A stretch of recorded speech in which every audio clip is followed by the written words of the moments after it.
Hello दोस्तों, नमस्कार। मेरा नाम है प्रशांत। स्वागत है आप सभी का आपके अपने यूट्यूब चैनल में। दोस्तों, भारत सरकार के द्वारा जब यूपीएस स्कीम की घोषणा की गई, तो उससे पहले एक प्रधानमंत्री जी के द्वारा मीटिंग की गई थी, जिसमें रेलवे के मंत्री श्री गोपाल मिश्रा जी भी गए थे और उसके बाद यूपीएस स्कीम लागू हुई। अब जैसे कि इस कर्मचारी संगठन या अन्य लोगों का ये कहना हुआ कि यूपीएस स्कीम को लागू करवाने में शिव गोपाल मिश्रा जी का पूरा-पूरा हाथ था कि शिव गोपाल मिश्रा जी चाहते थे कि यूपीएस स्कीम लागू हो जाए। अब इन्हीं चीज़ों को देखते हुए शिव गोपाल मिश्रा जी को एक न्यूज़ चैनल के डिबेट में बुलाया गया, जिसमें विजय कुमार बंधु जी भी शामिल थे और शिव गोपाल मिश्रा जी भी शामिल थे। और वहाँ पर उनसे यूपीएस स्कीम क्यों लागू हुई और क्या रहा इसके पीछे का कारण, ये पूछा गया। तो क्या जवाब दिया और विजय बंधु के बारे में क्या बोला है, ये आगे वीडियो में आपको दिखाएँगे। तो जानने के लिए, देखने के लिए बने रहिएगा वीडियो पे। चैनल पे नए तो चैनल को सब्सक्राइब करिए, बेल आइकन दबाइए ताकि ऐसे वीडियो आपको मिलते रहें और आप हमेशा अपडेट रहें। चलिए, बिना देरी करते हुए वीडियो को स्टार्ट करते हैं। एक मिनट नहीं, मुझे नहीं सुननी है। मैं गलत बयानी के लिए यहाँ पर नहीं बैठा हूँ। विजय बंधु, अरे छोड़िए विजय बंधु, छोड़िए विजय बंधु। एक चीज तो भाई विजय बंधु ये समझा दीजिए इन बंधु को जी। अरे भाई, आम आदमी नहीं इन्वेस्ट करता है, सरकार करती है पीएफआरडीए के थ्रू इन्वेस्ट। ये इनको यही बात नहीं समझ में आ रही। आदमी अपना कंट्रीब्यूशन बढ़ा सकता है सर, यही मैं वही कहना चाहता हूं सर। मैं राजेश जी से वही कहना चाहता हूं, एक व्यक्ति को ये बता दे कि 50% से ज्यादा एनपीएस में जो सरकारी कर्मचारी को आप दिया हो, पहली बात। दूसरी बात कह रहा हूं, अगर 50% उसको मिल रहा है तो फिर यूपीएस लाने की जरूरत क्या हुई? फिर यूपीएस क्यों लाया गया? और मैं अभी आपको बता रहा हूं सर, मैं अभी रेलवे के साथियों के बीच से आ रहा हूं। मैंने हाथ उठवाया कि क्या यूपीएस से आप संतुष्ट हैं? एक हाथ नहीं उठा। तो वो 100 संगठन जो गए थे विजय बंधु, उसके बाद आप कह रहे हैं कि 50%। विजय बंधु एक मिनट सुनिए ना। तो वो 100 संगठन गए, अब वो शिव गोपाल मिश्रा साहब का पता नहीं क्या कनेक्शन में दिक्कत हो गई। वो तो बड़े मुस्कुराते हुए बाहर निकले कि हमारी बात मान ली, सरकार को हमने झुका दिया। वो तो खुश हैं। ये 100 संगठन अब आप कहने लगे नहीं जी ये तो सरकार द्वारा प्रायोजित है। अब ये मत कहना। वो सर, वो खुश इसलिए है कि उनको ओपीएस मिल रही है। अगर इतनी अच्छी है तो एनपीएस क्यों नहीं ले लिए? अगर इतनी अच्छी तो यूपीएस क्यों नहीं लेते? वो जितने लोग गए थे सब ओपीएस पाते हैं, सब ओपीएस ले रहे हैं और हमको ज्ञान दे रहे हैं एनपीएस का, यूपीएस का। खुद ओपीएस क्यों ले रहे हैं? अगर इतनी अच्छी यूपीएस है और एनपीएस है तो एक भी वहां पर एनपीएस वाला नहीं गया था, एक से भी वार्ता एनपीएस वालों से नहीं की गई। देश के लाखों लोगों का मैं नेतृत्व करता हूं, एनएमओपीएस का राष्ट्रीय अध्यक्ष हूं।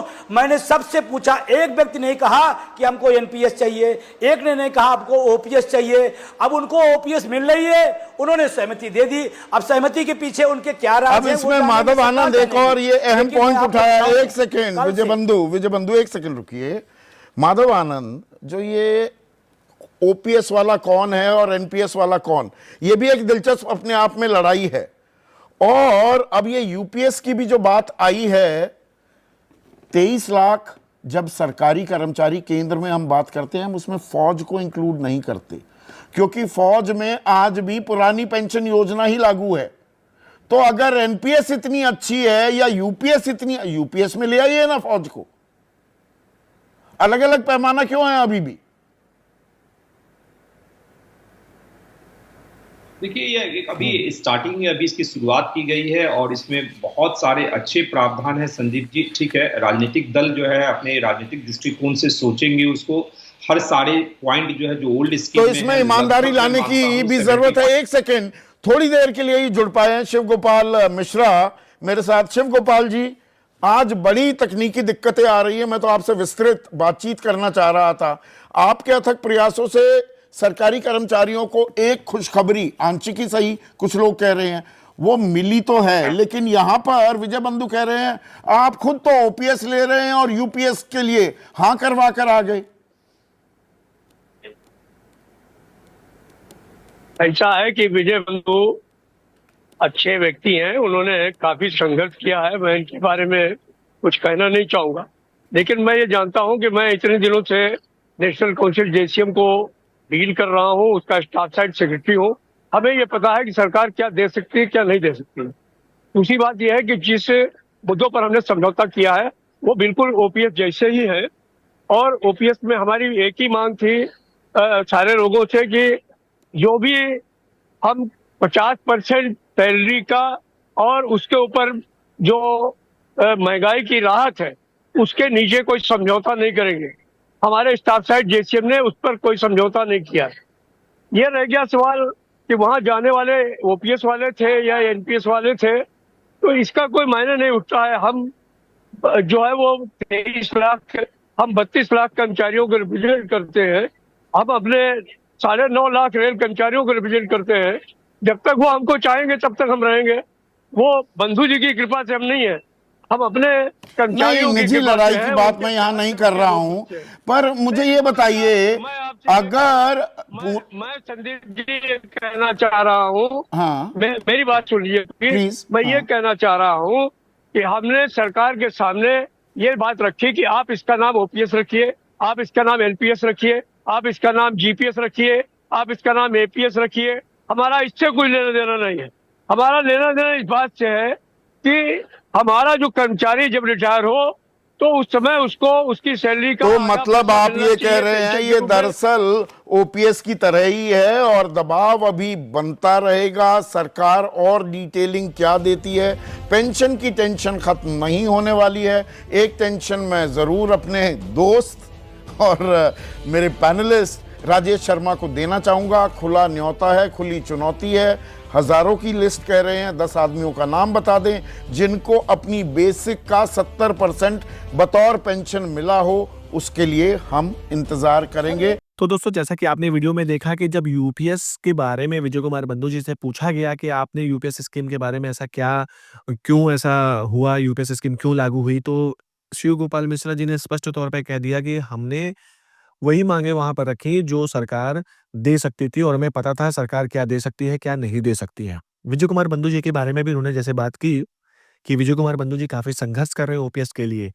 लेकिन बात दोस्तों ये आ जाती है कि अगर यूपीएस स्कीम पूरी की पूरी ओपीएस जैसी है, या जैसा कि बताया गया कि आप कुछ भी इस स्कीम का नाम रखिए, चाहे वो जीपीएस हो, एपीएस हो, टीपीएस हो या कुछ भी हो, लेकिन प्रावधान जो हैं वो ओपीएस वाले ही रहने चाहिए। तो फिर ये जो समस्याएँ हैं, ये कहाँ से आ रही है? कर्मचारी को जैसे कि पता है कि जो उनका अंशदान हो रहा है वो उन्हें वापस नहीं दिया जाएगा, तो ऐसा तो ओपीएस में कोई अंशदान नहीं देना होता था। अब जब ये बोला जा रहा है कि जब ये ओपीएस जैसा ही प्रावधान है इसमें, तो फिर ये चीज़ें कहाँ से निकल के सामने आई? दूसरा ये कि जब आप रिटायर जाएँगे 25 साल या 30 साल में, पेंशन आपको 60 साल में दी जाएगी, ऐसा भी रूमर निकल के सामने आया था। अब ये रूमर है या रियलिटी है, ऐसा क्यों निकल के सामने आ रहा है? और अगर ओपीएस स्कीम की तरह ही यूपीएस स्कीम है, तो विजय कुमार बंधु जी स्पष्ट तौर पे कहते हैं कि तो फिर सभी पर यूपीएस स्कीम क्यों नहीं लागू कर दी जाती है? इससे क्या है कि सरकार पर जो ओपीएस लागू करने के जैसे बता रहे हैं कि बोझ बढ़ेगा, वैसे यूपीएस स्कीम अगर सब पे लागू हो जाएगी, तो जिनको ओपीएस दी जा रही है, जो बोझ ऑलरेडी थोड़ा बहुत है सरकार पे, वो और कम हो जाएगा। तो इससे और समस्याएँ जो हल हो जाएँगी। तो कुल मिलाकर विजय कुमार बंधु जी का जो कर्मचारी हैं वो पूर्ण समर्थन भी कर रहे हैं, और कर्मचारियों का विजय कुमार बंधु जी का स्पष्ट कहना है कि यदि उस मीटिंग में कोई एनपीएस कर्मचारी जाता तो ये यूपीएस स्कीम जो लाई गई है, शायद ये यूपीएस स्कीम अभी ना लागू होती होती और हम ओपीएस के करीब और पहुंच चुके होते। अभी सरकार ने ओपीएस पर किनारा कर लिया है और सरकार अब यूपीएस और एनपीएस में ऑप्शन दे रही है। फिलहाल ये ऑप्शन देने का रीज़न ये रहा कि जो कर्मचारी हैं उनका ध्यान ओपीएस से हटकर सिर्फ एनपीएस और यूपीएस में आ जाए। अब यूपीएस में किस प्रकार से आगे क्या होगी कार्रवाई, ये तो दोस्तों किसी को क्लियर नहीं है। एनपीएस में अब कर्मचारियों को काफ़ी हद तक क्लियर हो चुका है कि किससे रिटायरमेंट पे कैसे आपको पेंशन दी जाएगी। फिलहाल देखना बाकी अब यही है कि होता आगे क्या है, किस प्रकार से आगे कार्रवाई की जाएगी, क्या दिशा निर्देश आएँगे, ये अभी रोकना देखना बाकी है। तो खबर यही थी दोस्तों, मेरे द्वारा दी गई जानकारी आपको अच्छी लगी तो प्लीज़ वीडियो को लाइक, शेयर, कमेंट ज़रूर करिए। मिलते हैं अगले वीडियो में, तब तक के लिए जय हिंद, जय भारत।